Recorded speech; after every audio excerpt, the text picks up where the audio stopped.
حمد واقع نمیشد الا لله. شما خیال میکنید که از خط خوب تعریف میکنید، این تعریف از خداست، تعریف از خط نیست. از نور خیال میکنید که تعریف میکنید، خیال میکنید مدح عالم میکنید، این مدح عالم نیست، مدح الله است.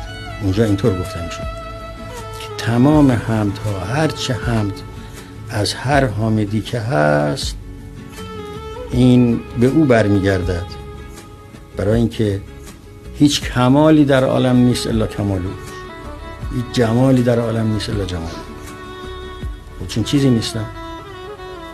اگر این جلوه را بگیرند از موجودات، چیزی باقی نمیماند. موجودات با این جلوه موجودند. اونجا اینطور گفته میشه که همه موجودات همون جلوه خدا هستند و نورند. الله نور السماوات